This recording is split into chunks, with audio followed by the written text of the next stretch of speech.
In this video, I would like to teach you how to improve your character poses. Please watch until the end of the video to learn the techniques used. The right character pose is important to make your drawings more organic looking and make your animations movement more natural and fluid. I will show you 3 ways to get your poses right along with their pros and cons.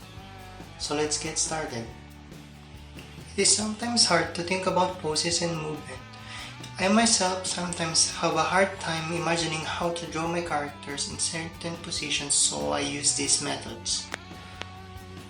For this video, I will use a punching motion as an example. For the first method, you can use a mirror and pose in front of it to get a reference on how your drawing should pose. Punching has 3 key movements: the neutral, the wind up, and the punch. So using a mirror, I drew this example. I often use this method if I'm in a hurry or have trouble with the position of some body movements in specific parts. The problem with this one is if you're going to make an animation sequence, an often mistake beginners and I myself sometimes make is that I draw some of the guidelines a little bit bigger than the other ones, like you can see here. So we have to manually transform it to make them all the same size. Here are the pros and cons. The pros are, it is good for simple poses. It is easy to do and very cost effective. The cons are, it is hard for complicated poses. You can't do angled poses with this one because you are limited into what you can see in the mirror. And poses with the character's back turned is hard to do.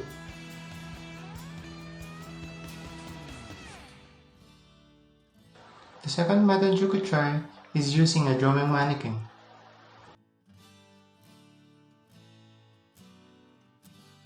I use the Figma archetype next. It has 2 body types, the male and the female one. I often use the female one for my drawings and animations because the male version is too bulky for my art style. Again, it is up to your personal preference on which you want to use. We will try to replicate this pose with this mannequin, and let's see the difference.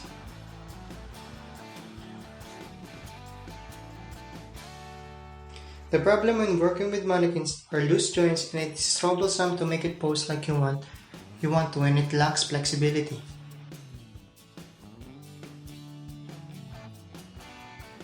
As you can see, it is hard to make the pose look organic because they lack the flexibility of the human body. Here are the pros and cons. The pros are, it is good for simple and complicated poses, and you can do poses from any angles. The cons are, it is costly, it lacks flexibility, and it is time consuming to get the right pose.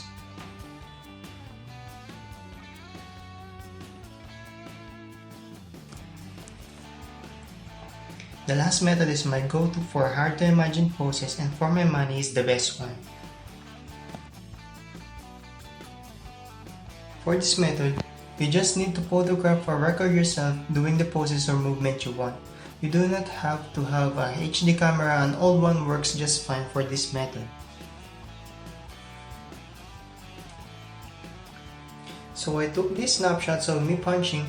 What's great about this is that if you are animating, you do not need to do in-betweens through key drawings or poses.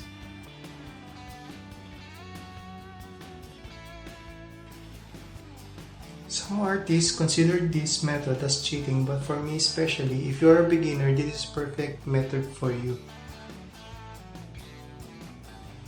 You are just getting the pose from the reference, and what you do after that depends on your skill as an artist. Its pros are, it is good for simple and complicated poses. You can do angled poses with it as well. It is easy to do and you get realistic poses with it.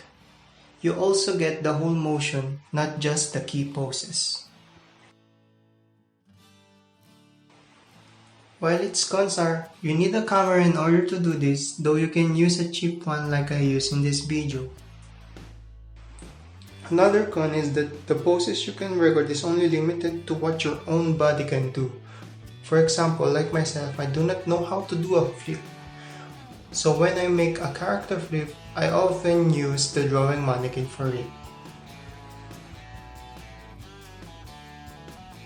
So this is the finished product. As you can see, the last method looks more realistic and fluid than the other two methods. It is up to you on what method works for you best. Well, that concludes this video. I hope you learned something from this, and may all of us improve together.